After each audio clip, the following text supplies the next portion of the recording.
Hello and welcome to the Roundtable Podcast. My name is Shogun. Joining me today for the first time is my old friend Gipper, aka Discord's Watson. And we will be concluding the trilogy of the 40k Warhammer 40,000 lorecast to get into the past, present, and future of the rich, horrifying, and insane lore of Warhammer 40,000. And we're going to get Gipper's interesting theories on this. So, before we get started, make sure you've joined the Roundtable Discord server. Make sure you have checked out the hashtag RT podcast channel on that server and joined and followed and subscribed to our BitChute, YouTube, and YouTube Live channels. We have over 300 awesome podcasts there. That being said, welcome, Gipper. Thank you for joining me. How are you, sir? I'm good, thank you. And thank you for having me. I'm glad to be here, and I'm glad to share my opinion on what Warhammer is and why it's so awesome, and why we can break it down into a duality type system where we have order and chaos where we can understand it. So I'll kind of I'll bring us back into the past and into the present so we can kind of understand what's going on. So do you want to just kind of take it and run and break it down into order and chaos as a kind of overarching theme? Because we haven't really done that yet. Yeah. Okay, so our main order factions are going to be, the first one's going to be Mankind, the Imperium of Mankind, and that's going to be the largest and most advanced faction. And then the second one are obviously going to be the Necrons, which are an ancient race, 60 million years old, in fact, and they battled the old ones and were around for the creation of the Eldari. So that's kind of interesting. And the third order faction is going to be the Tau, which is like an upstart race. They're kind of insignificant, but the Ethereals are guiding them on the right path. So they're kind of a curveball, just waiting to happen. And then the opposing forces, which is Chaos, are going to be Chaos, the Tyranids, and then I would have to say the Orcs. The Orcs are mindless drones that just like to destroy shit and have fun, pretty much. The Tyranids, well, they survive off of organic material, and they convert that and they use it as fuel. So organic material or mass or whatever, that's fuel for them in order to survive. So that's a second threat right there. I think Chaos, well, Chaos is, it's tragic because they're a byproduct of previous races. So apparently, 3 of the Chaos Gods, Khorne, Nurgle, and Tzeentch, were created by humans. And the 4th Chaos God, which is the most powerful one, Slaanesh, was created by the Eldari. And this was done over a period of a couple million years. It actually took a really long time to happen. And when it did, it wiped out the majority of the Eldari race and their pantheon, and only a few of their gods survived, and they had to retreat into the Webway and the Craft World. And the Webway is just a path of connections, so that way you can travel across the universe. So, okay, so with that said, that's our order and that's our chaos. Right. So out of all the factions that kind of break down into order and chaos, the only question I have for you is, were you saying Tyranids are a force of chaos? Yeah, because they're hostile to organic life. Even though they do have order, and I do think they have order, they're probably, in my opinion, like the truest. They're the most conscious out of all the races, in my opinion, but they're hostile to organic life because they need it in order to survive, if that makes sense. Yeah, it does make sense. Like, they're definitely hostile to all other organic life, but my thinking is that the Tyranids would actually classify as a force of order because they do have psychic power. Well, anyways, this is a side question. But I kind of think they're a force of order because they're trying to assimilate all the biomass in the universe and kind of order it according to the hive mind's whims. So they're not interested in quote unquote chaos, right? They're not true. That is Yeah, true. they're not interested in sorcery. They're not interested in any kind of Yeah, chaos it's shit. survival. Yeah, which is essentially an orderly imperative. They're definitely a threat, and they're an enemy, and they're hostile to every faction. But I would argue they're an anti-chaos force in a way. But that's a question, a separate question. So, I don't know how you want to dive into this, right? Because we can go into the past, the present, the future. Ultimately, I want to get your take on all of these things. Okay. But where do you think we should start? I mean, we've already done 2 Warhammer podcasts, so you know what we've covered so far. Yeah, we've talked about chaos, we've talked about space marines and stuff like that. And I wanted to take an interesting take. I wanted to take us 60 million years before the current timeline, before the 41st millennium. I wanted to kind of explain what occurred over those 60 million years before the rise of humanity and the fall of the Eldari and the rise of chaos and yada yada.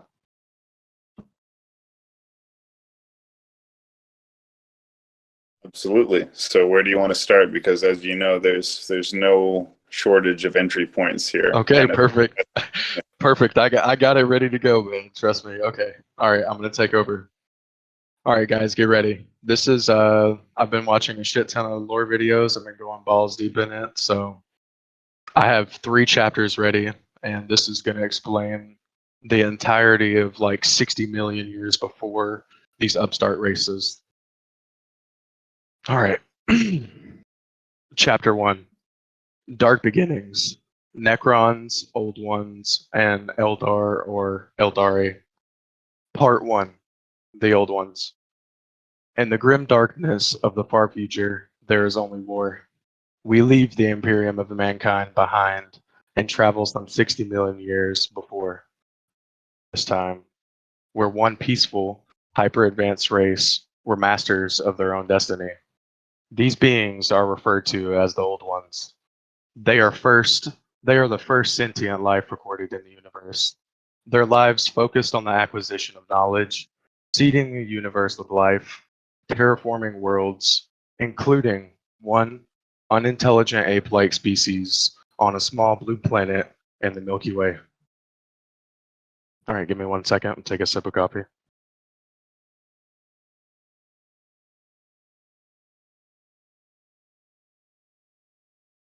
Now, the Old Ones had great psychic powers and built many wonders of godlike beauty and size.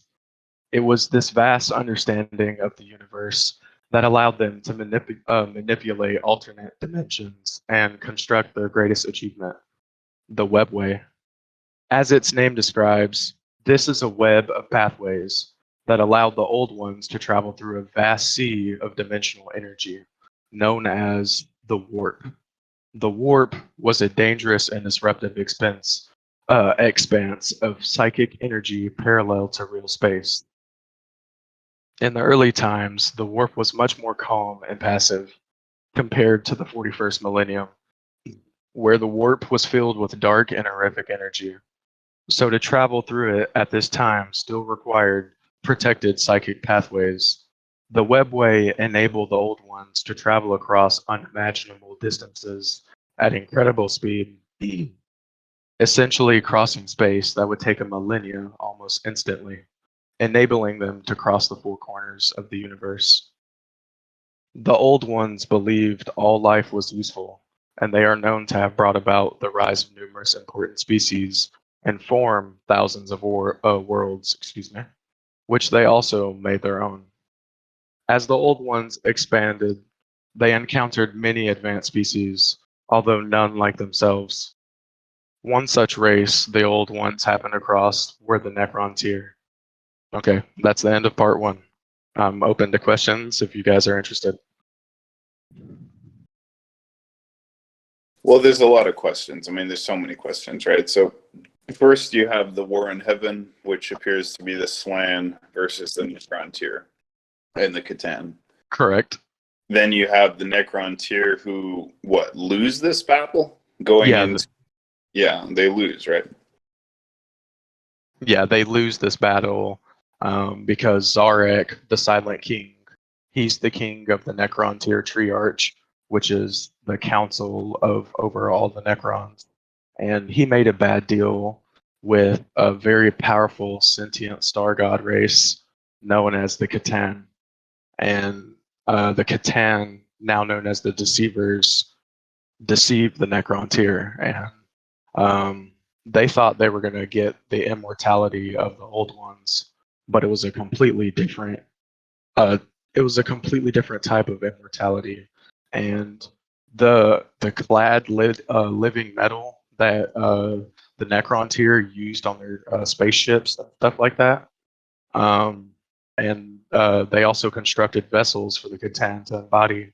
The Catan used that against the Necron tier and stripped their flesh and strip their flesh and their minds and turn them into soulless drones. Only a few Necron had any resemblance of their former life. So very few Necron actually survived the biotransference process that the Catan tricked them into. Right. So only a small minority of the what we call Necrons have any actual personality or consciousness. Right. And the rest of them. And normally those are the lords. And you have different dynasties within the Necron tier. And they're not called the Necron tier anymore. When they were wiped out in the biotransference period, they're just called the Necron now. Right. So the Necron used to be an organic species who suffered from the radiation of their star, and they sought an escape from mortal death. And they found that in the Catan, who were star gods because they were star parasites who consume the energy of stars, and ultimately offered them this kind of devil's bargain of immortality. And they accepted it so they wouldn't die, but now they don't really even live. However, they do still have elite ruler class who are still conscious in a meaningful way, like Trazyn the Infinite and the Silent King and their other special characters, so to speak. Is that correct? Yeah, that's correct. Somewhat like the Thousand Suns Legion, in which most of the normal Thousand Suns are just sort of mindless automatons, but the sorcerers are still conscious in a similar way. The Necrons are in something like that. Yeah, and what made the... Hold on, let me add something real quick. And what made the Necron tier, and before they became the Necrons, unique was that they used living metal. We hadn't heard of living metal being used in the Warhammer universe up until now. Right. Which is why they come back from the dead, even if you manage to kill one of the motherfuckers. Exactly. There's still a substantial chance they get back up and continue fighting. So, would you agree, though, that the Necron tier do ultimately represent a force of order and may actually be a meaningful kind of salvation for the universe? Because they can oppose both Tyranids and Chaos successfully, and they are ascendant in a time when the Tau are too weak and the Imperium is descending. So, am I right in thinking that if things played out right, the Necron could actually, take on the Hive fleets or even work to close the Cicatrix Maledictum, which is the, That's true, because they're immune to the warp. They're immune to psychic powers. That's very true. And not only are they immune to it, but I believe that the Cadian pylons that existed on Cadia that essentially prevented what now is happening, those were Necron constructions, based on my understanding, or perhaps they were Great Old One constructions. Yeah, they're Necron constructions. Right. So they're from like a millennia ago. Yeah, so the Necrons do not want a chaos-infested universe because they're not chaotic and they operate based on science. Exactly. Right. They have reason. They're not illogical. No, and they're not illogical, and because they're not illogical, I think it's possible they would actually ally with other sentient species, even if in the long run they were planning to exterminate them all. They might make common cause against chaos because they're logical, sentient beings. Yeah, two birds with one stone. And you also they know from experience from battling with the Catan and the old ones how deadly universal war can be, and it almost wiped out the Necrons. So they know how deadly something like that can be. So their thought process is, okay, everybody's going to be happy when we start making all these alliances, which Zarek, the Silent King, is already doing. They're going to be happy with these alliances, and the Necrons are going to get exactly what they want. They're going to have this universal, full-scale, all-out war against the Tyranids and Chaos, and they're gonna wreck them. I'm gonna tell you what, they're gonna wreck Chaos. They're gonna put a leash on them. But the thing is that I believe humanity is gonna suffer an extremely high price for this, and so are the other factions. But the only ones that are gonna remain strong enough are the Necron, and that's exactly what they want. And that's my thought process. So the Necrons seem unique in that they are designed to be a counter to both Chaos and Tyranids, because for Tyranids, Necrons are a terrible bargain because they'll kill a lot of Tyranids and there's no biomass at all on them to get, none whatsoever. Yeah, it's metallic, exactly. Yeah, so any engagement that Tyranids have with Necrons is a loss for them because they cannot get their resource that they need, which is biomass from Necrons. But Necrons, as we know, have fearsome firepower and fearsome resilience, so they're going to kill quite a few Tyranids for each Necron that falls. So that's just a losing battle for the Hive fleets. Now, someone pointed out to me, though, that the Tyranids don't really have any, or the Necrons don't really have any particular reason to fight the Tyranids, or rather the Tyranids don't have any particular reason to fight the Necrons. Like, they may just kind of avoid each other. But what I do think the Necrons are obligated to do is oppose Chaos, because a rule of Chaos where the 4 Chaos gods rip through into material space would absolutely contradict the imperatives of the Silent King. He doesn't want that. That doesn't help him. That's bad for him. Yeah, true. And he's already completed his goal, which, when he was serving his penance, after he made all that bad deals, he told the Necron race to go into deep stasis. So fast forward 60 million years, and we're currently in the Warhammer timeline, the 41st millennium. That's where we're at right now.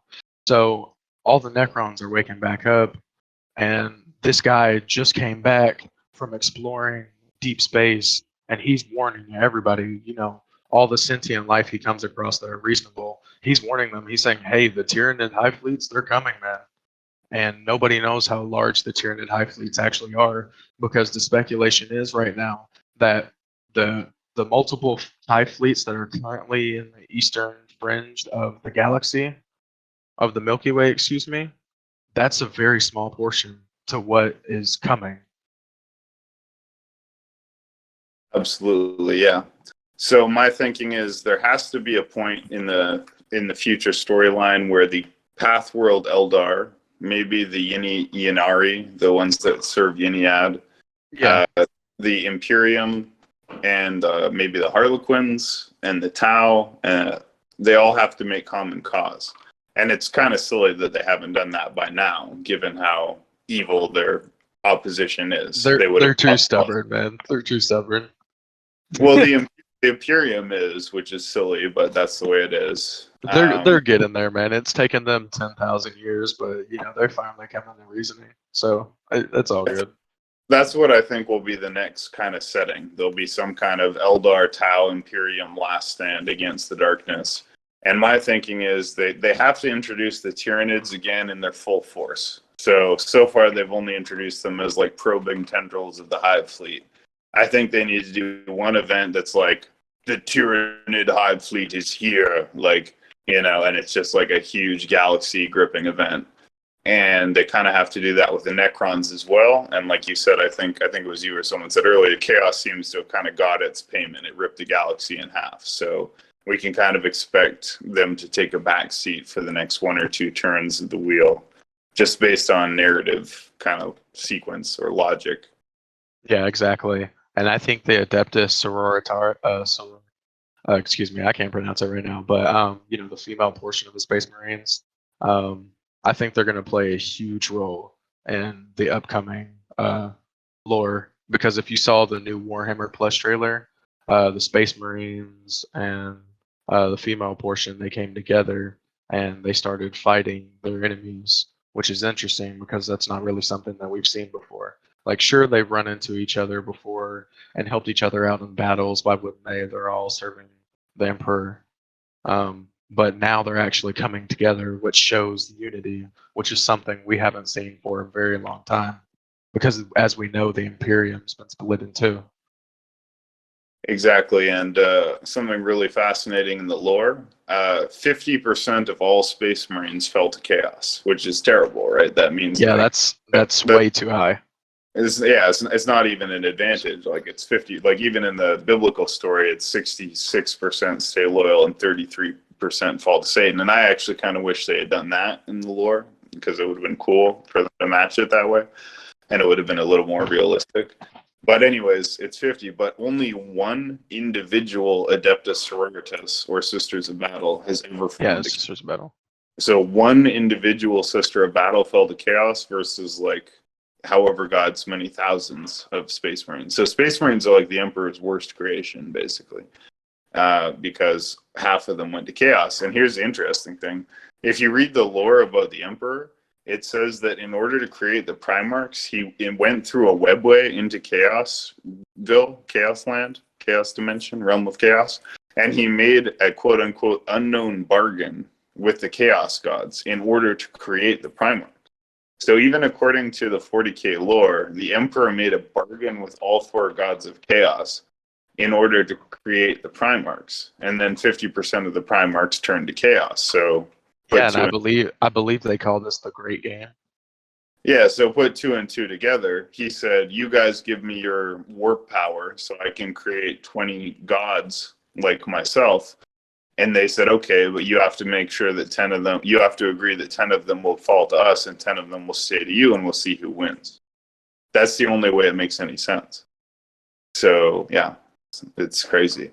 It means, in a way, the Emperor is an automatic heretic, because if any Imperial citizen had done such a thing, they'd be burned instantly by the Inquisition. But because he's the God Emperor, I guess he's allowed to, like, challenge the Chaos Gods. But this is quite disturbing from an Imperial point of view. It is disturbing from, an Imperial point of view, but from the Emperor's perspective, he's just trying to protect humanity like he's always done. And honestly, I think he's just trying to show the universe how foolish Chaos really are. Like, come on, man. They can't even unify for 1 minute to take on any threat. That's how bad they are. I mean, come on. And nobody wants to live in eternal hell, right? Basically, exactly. Yeah, it's a dysfunctional system, and its power, by definition, is only a reflection of the human desire for order. So it would seem that it must always remain less powerful. But obviously, the Eldari show that the balance can tip, and evil outweighs the good in your society. So what else do we want to get into? Like, let's talk about theories for the future, because that's the big question. I mean, there's a few things I want to ask you first. Do you know much about the Grey Knights or the Adeptus Custodes? I know a little bit about them. I know that the Grey Knights are like the final iteration of the Custodes, but they're more of like an offensive variant. They're more to deal with chaos. They're more and they have more psychic powers and they're more psychically trained. So they're trained for like fighting chaos specifically, whereas the Custodes are bred for defending the Emperor and tasks like that. Yes, that's correct. So, the only reason I asked that is because there's an interesting little side debate about which of these two factions is closer to the Emperor or more powerful. And I was just curious what your thought is on that. I'm gonna have to go with the Custodes, even though the Grey Knights have battle experience. They're connected more with the warp than the Custodes are because of their psychic abilities. And the Emperor has been known for reforming mortal minds in order to turn them into beacons of light to protect their squad members and people around them from the forces of chaos when they use them. So I think ultimately that's a huge flaw because that leaves them susceptible to chaos. Whereas the custodes are pure. They've never been they've they're not going to be able to be seduced by chaos, if that makes sense. Even though the Grey Knights are more powerful and they're trained against that, they've been through too much battle. They have too much experience. I believe it's just tainted. It's kind of like the Blood Angels of the Space Marine chapter. They're just tainted, man. It's there. You know, eventually you're just going to have to get rid of them, in my opinion.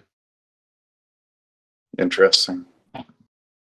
So, do you know anything about the concept of the Terminus Decree? I've heard about it. Isn't it a contingency plan? Yeah, basically, the Emperor said when there's no hope left for humanity, right? When everything looks completely dark, basically open this box or read this scroll, and you'll know the Terminus Decree. So we know that the Emperor has sort of a ace in the hole. He has some kind of final plan. And there's a lot of speculation about what this is, which I feel might tie into our fairly similar projections for what will happen in the future with the Emperor, who, of course, is kind of the big factor in all of this, always. It's definitely it's dramatically gonna change the Imperium.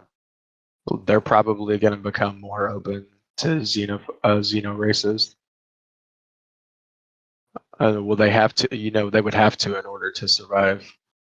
And if you have a new phase of the Imperium, which is whoever their supreme Grand Master is going to be, or whoever is going to lead the new Imperium, well, that's a perfect time to change your policy.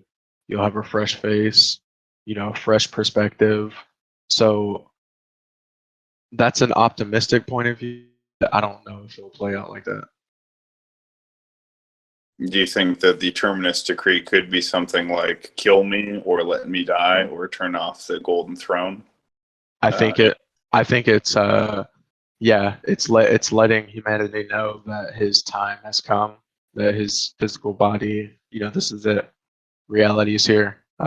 It's time to let him go, and it's time to embrace yourselves as a species, and quit fighting amongst yourselves for resources and bickering over futile religious just religious debacle and stuff like that. So that's what the Imperium was all about originally, and I think this is really going to bring back the core principles of the Imperium, but with more flavor. It's like with more experience. So they get rid of all the bad policies before and keep the really good policies and just build on that. And that's what the Terminus Decree is. He's just preparing the human race for what's next. And now is the time for it. Right. So let's say there's a situation where using the Cicatrix Maledictum, Abaddon the Despoiler attacks the Palace of Terra, overcomes the Adeptus Custodes, penetrates into the throne room, and takes his sword, Dracnin or whatever, and impales the God Emperor's already basically dead corpse anyway and kills him. What do you think happens at that point? There's going to be a rift that happens, and a huge rift, like one we haven't seen since the birth of Slanesh, excuse me. The Great Screech or whatever they call it, whenever he was born. We haven't seen one on that magnitude since, and I think that's what's going to happen. And what's going to happen is since Abaddon the Despoiler is going to lead the assault, he's going to get the pleasure in killing the Emperor's decaying corpse. And the Chaos Gods are going to get what they want. They're going to summon themselves inside the Emperor's body and turn it to whatever kind of construct they want. But that's going to be a temporary victory. Like, the consequences of that are far reaching because it's going to lead to chaos being arrogant. And what's going to happen is, as soon as that happens, Sure, Holy Terra is going to be lost temporarily, and the Custodes, they are going to fall. And it's going to be their pureness, like I said before, because they've never really been exposed to chaos. They've been around Big Daddy E, the Emperor their entire lives. Like they've been around him their entire life. So they're not like the battle hardened Grey Knights. I will give them the respect in that. Those guys are a cut above. But that also makes them, they both have their weaknesses. Um, Ultimately, the Custodes, they will fall. They're not going to be able to withstand it. But this is exactly what the Emperor wants. And, it sucks that you have to sacrifice so many people in the process. But when it comes to forces like Chaos, that's better than the entire galaxy being one eternal hell, like the warp currently is. I agree. I mean, this is definitely a case where the ends will always justify the means, and any sacrifice is necessary because the outcome is too terrible to accept under any circumstances. Which is why Chaos is the arch enemy, and not the Tyranids or the Necrons. However, okay, so the other question I was intriguing on is, what is the nature of hope in Warhammer 40,000? Like, what does hope mean in the 42nd millennium? Well, you know that in the 40K universe, it's war. You're expected to go out there and die.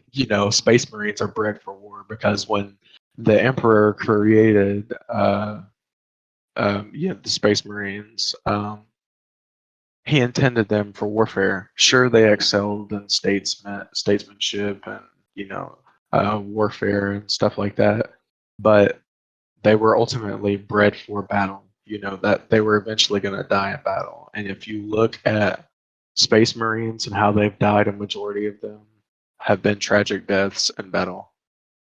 There's very few that are like in cases like Horus. Like there's very few cases like Horus because he actually got corrupted by chaos. He didn't really fight a battle or anything like that. It was like chaos planted seeds before, like a long time ago, and he finally gave in. And I don't know if the Emperor.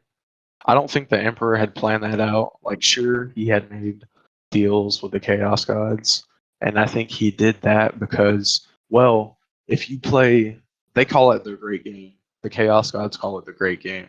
When they're maneuvering for territory and battling other Chaos Gods for supremacy, it's the Great Game. And it the one that's been succeeding the most are would have to be Corn because of all the bloodshed. I would argue he's the most powerful right now because of all the chaos and mayhem that's going on in 40K. Now, Slanesh, on the other hand, is an interesting one because of I believe that's the chaos god for intelligence, right? Slanesh. Magic, change, ambition. Yeah, okay. That's the one who can see the future, present, and past. So he's extremely dangerous. And you brought up a really good point the other day. I was thinking about it. It's like, okay, well, this guy, you brought up a great point of him always plotting and planning because he has this 2020 vision. So that's really interesting. Is he gonna play a pivotal order in the upcoming dynamic in the 40K universe? Like, is he going to help get rid of chaos in order for him to stay around? I would like to say, Gipper, that in my opinion, the hierarchy of Warhammer 40,000 goes God Emperor of Mankind number 1, Zenith number 2. I think those two figures are really order and chaos personified. Every other form of chaos, from Slanesh to Nurgle to Khorne, is sort of derivative. But Zenith is chaos itself. He is change. Okay, so you have the Zenith represents primordial change, and the God Emperor represents primordial order. So that's like I don't know. To me, Zenith is the supreme chaos god in a way. Even though Slanesh and Khorne and Nurgle can all make their own claim to be the most powerful, Zenech is the one who can literally see the future and change every plot line to his unfathomable plans. Like, so it's like you could be an inquisitor serving the emperor with absolute fanatical fury, but you're just a pawn in Zenech's game. You know what I mean? So he's just virtually impossible to counter for anyone but the emperor himself, because nobody other than the emperor could play chess with Zenech. So in other words, everyone else is subordinate to his intelligence. So how do you fight something more intelligent than yourself? Well, you really can't, especially when that thing is specialized to use things against other things and weave the fate itself. So everything is instrumental to Zenech. He's the puppet master of time and space, and the only intelligence in the universe that can counter him, either the God Emperor, the Hive Mind, or the Tyranid Necrons, and I don't really know their ability, the Necrons, I mean. So I don't really think they can even match it either, honestly. I was just thinking about that. I want to add on to that. Zinch, what if he steals the Emperor's slain body? You know, the Emperor's slain corpse. What if he's the one to take the prize in the final moment when it happens? Gets his ultimate goal. Well, see, that's the thing. Zinch has no ultimate goal. He never can have an ultimate goal because he represents eternal change. So the second he achieves one goal, he's already formulated 1,000 further plans. Yeah, exactly. And that's going to bring chaos into civil war, because that's going to cause them to start fighting amongst themselves like they always do, but in a quicker time frame. So, go ahead. Well, okay. So that's an interesting question, and I don't know how we can even think about it. But I want to ask you another question. Do you think that the return of Robote, Guilemen heralds the return of the other loyalist Primarchs? And if so, who do you think will come back next?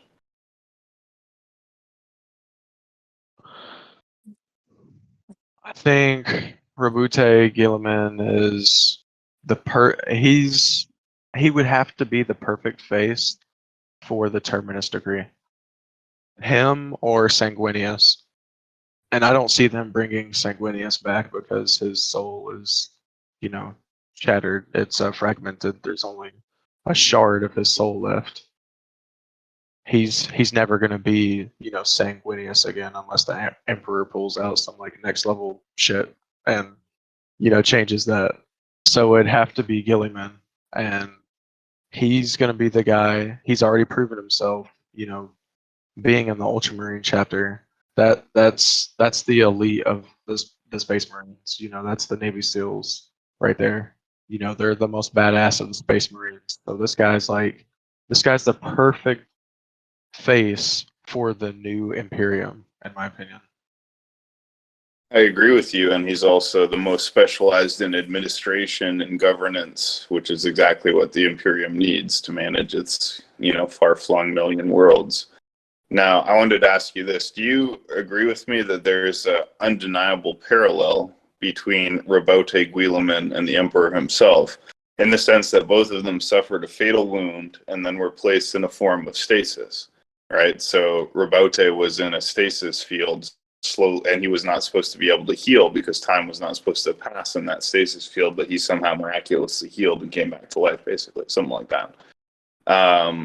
But the Emperor's in the same situation with the Golden Throne. So it kind of seems like GW or whatever, the writers of the story kind of tipping the hat that, well, if Robote came back, the Emperor's going to come back, right? And furthermore, the Emperor must have played a role in bringing Robote back, because otherwise it's impossible, technically. Yeah, that's a great point, because he's not only is he a great administrator, but his battle record is phenomenal. I mean, he led the Ultramarine campaign in the 13th Black Crusade, excuse me, and that was some next level shit right there. And he also led the Terran Crusade from Bred, which is the home world of the Ultramarines, and that's also another story, but that's badass. and they managed to take on the Primarch Magnus the Red, excuse me. So that's another great story. But now, when it comes to him and the Emperor being similar, well, of course they're similar. They have the same gene seed, so he's similar to the Emperor, but I wouldn't say he is the Emperor, and I wouldn't say he's like Jesus Christ either, because Robote Guilemen, he's independent. All Space Marines are independent, even though they're clones. They have their own personality. None of them are the same. None of them are the same. Excuse me. They're just like humans, if not more human than human. So he's very unique. He's independent. He's nothing like the Emperor, and I think the Emperor, with his great foresight and knowledge, the Emperor's the guy who can plan stuff for 10,000 years in advance, which is like unheard of. That's how high his IQ is. Okay, so with that being said, I think he wants to test Guilemen, and that's what the next chapter of 40K is going to be with humanity. The Terminus Decree is going to start all of that. So yeah, that all makes sense to me. But I just want to say also, imagine you're the God Emperor of mankind. You have a million worlds and all this power, but because you're interned on the Golden Throne, you can't communicate directly with anybody, right? You can't speak to anyone, tell them what you want. And so they're doing a bunch of shit you don't want. So bringing back your ideal administrator to act in your stead as a decision maker would be the single most decisive thing that the Emperor would want, right? Because he can basically trust Robote to make good decisions for the Empire. And that means he can focus on keeping the Astronomicon going, which is what he has to do. So, like I think we agree. After the Emperor himself, Robote is probably the best administrator for the Emperor that you could have. And he's going to be infinitely better than the corrupt Lords of Terra or whatever. So, the thing about the Ultramarines are what makes Guilemen and his Ultramarine chapter unique is they have experience with the Sisters of Silence. Now remember, they're going to play an important role. the Sisters of Silence, yes. Yeah. I don't know too much about them. They have a unique relationship because they've helped each other a lot in battles and stuff like that. So it's, fighting the Blood God Corn, and that's pretty much it. So are there any other particular angles that you want to elaborate? In particular, I want to ask you, about the Emperor. What is your theory about the Emperor, his future? We've talked about this before, but personally, I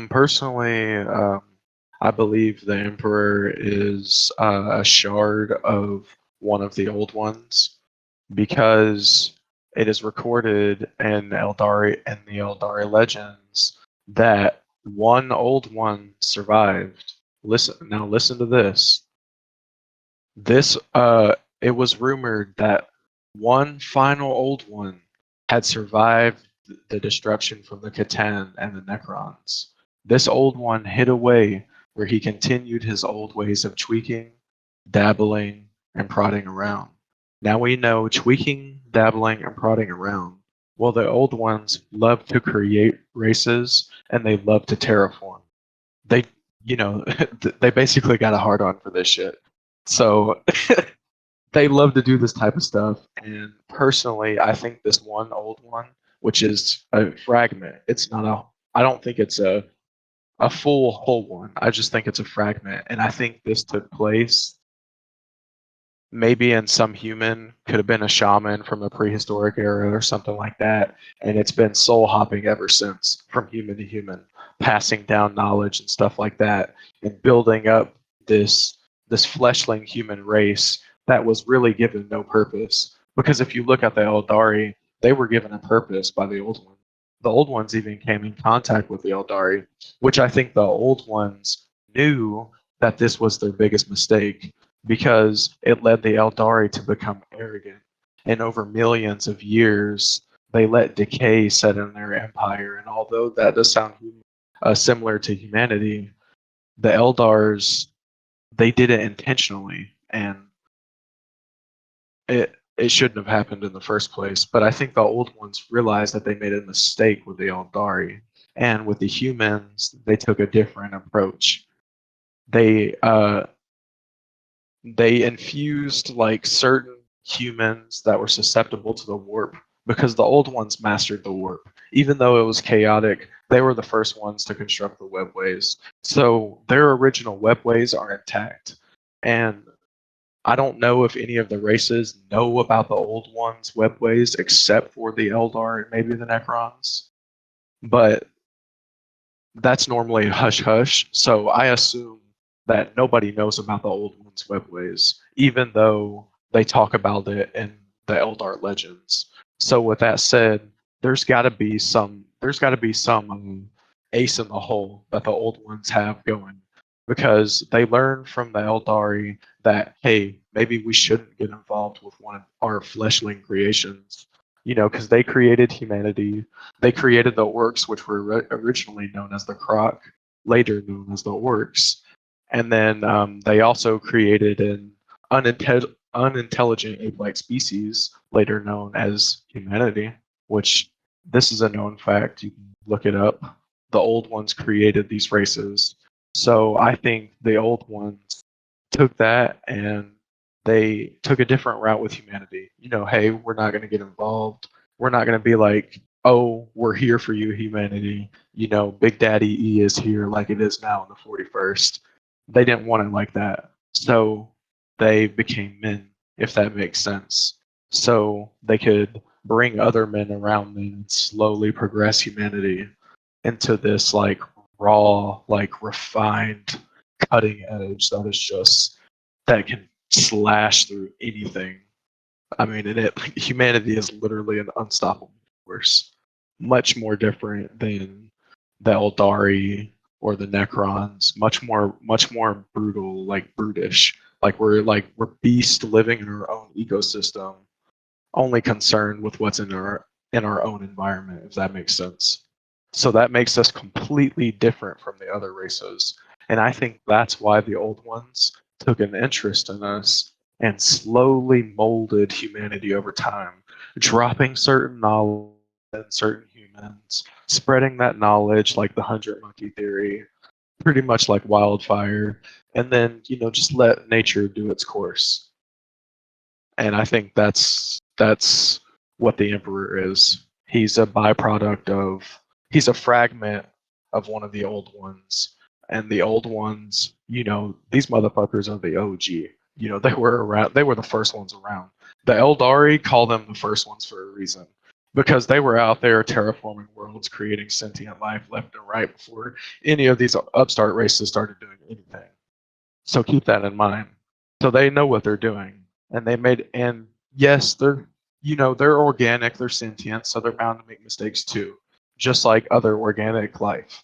So they made a mistake with the Eldari. They learned from it with the humans, and then I believe with the sudden emergence of the Tau, well, that's an interesting perspective, because the Tau advanced and became this hyper advanced, like super technological race in only 6,000 years.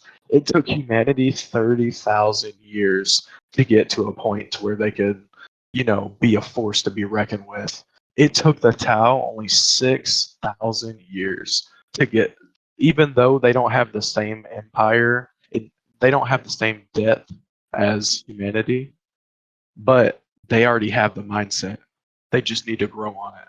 It's like they already have the mindset that humanity originally had, if that makes sense, and they've been able to accomplish it on a much smaller scale way faster. So I believe they're definitely going to play an important role. Now, even though they're super small.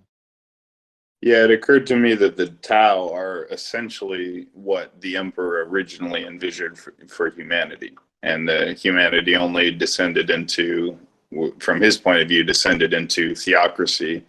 But he originally wanted something like the Tau system of, scientific progress and a greater good, secular humanistic kind of thing.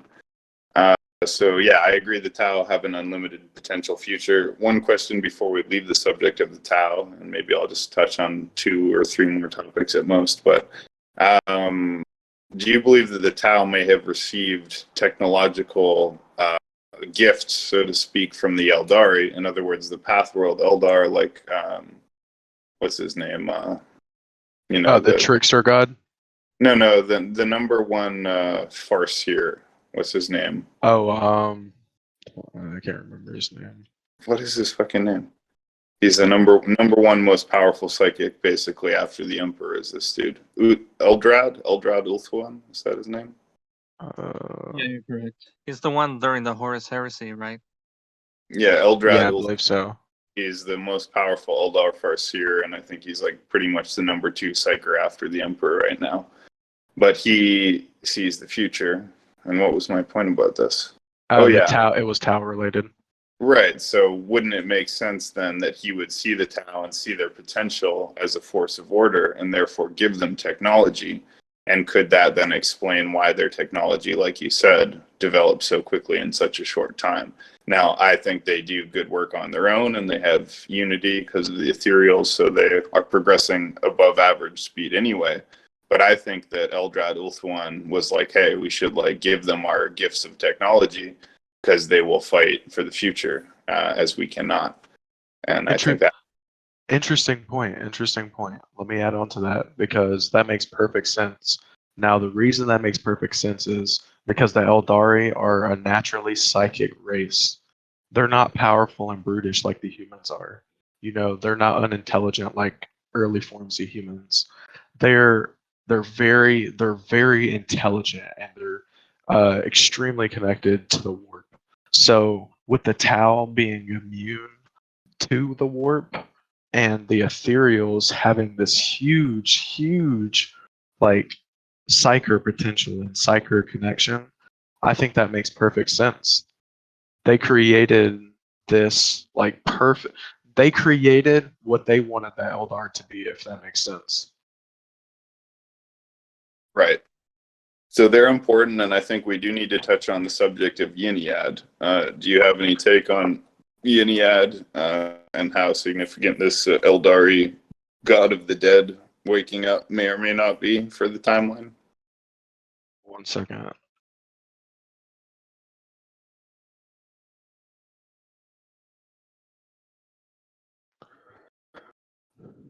If you're not familiar with that, that's fine. It's a relatively new plot point, but it's an interesting one. Oh, he's in relation with the Infinity Circuits. Okay. Well, yeah, he's definitely going to play an important role because if he's connected to the Infinity Circuits, that means he's connected to every Eldari in existence, or in past existence as well.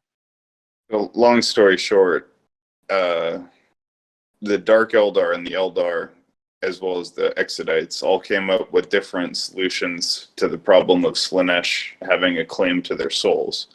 So every Eldari who dies goes to Slaanesh, and Slaanesh rapes and tortures them for all time. Doesn't he battle Slaanesh for Eldari souls?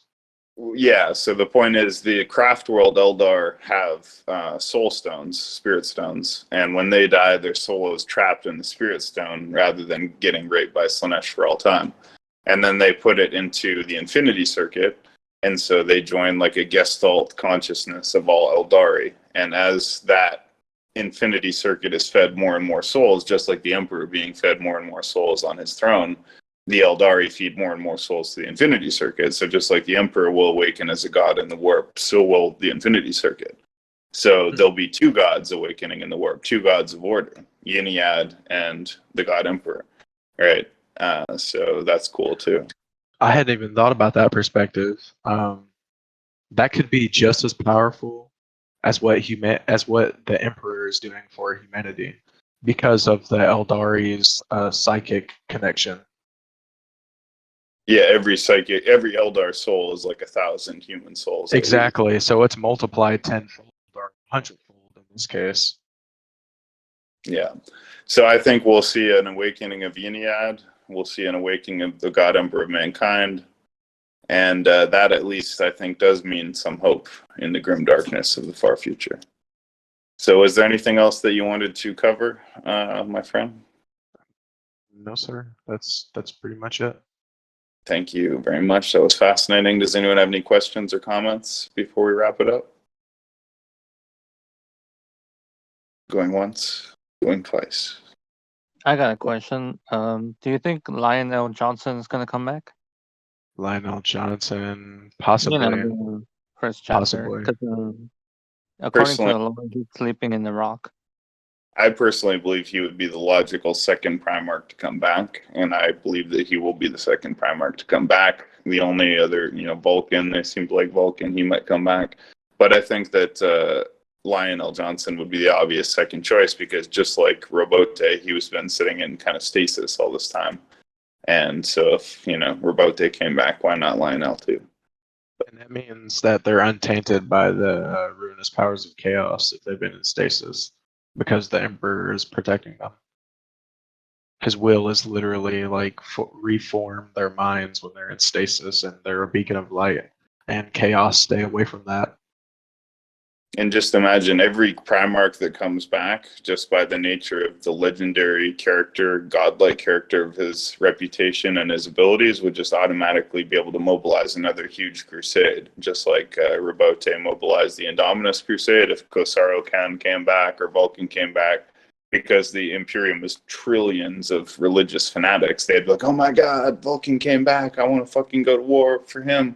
And so every one of them that comes back will just sort of automatically generate their own huge army behind them because of the nature of the Imperium, right? Where people will just be like signing up left and right to go fight for any Primarch that comes back because these are demigods, right?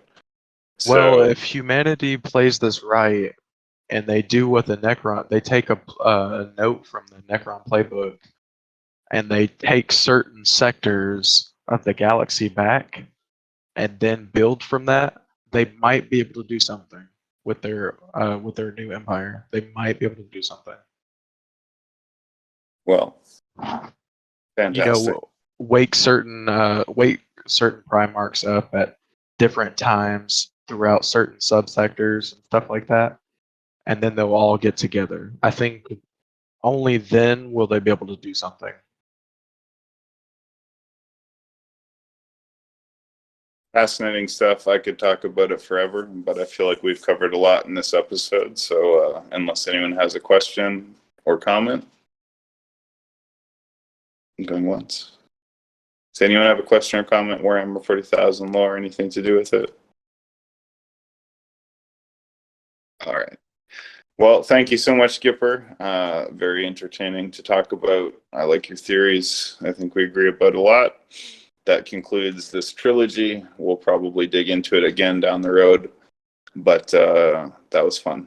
So please join the Roundtable Discord server. Every day at 8 p.m. we record a podcast, #RT Podcast on the server. You can find our 4 different channels: YouTube, BitChute, YouTube Live, and hundreds of different podcasts. All of them excellent. Thanks so much, Rafi, for recording, and Gipper for being our guest today, and the live audience. Thank you as well. It was my pleasure. Thank you, everyone. That was fun. Thank you, Gipper. God bless. Let's jump back up, I guess, and join the video chat.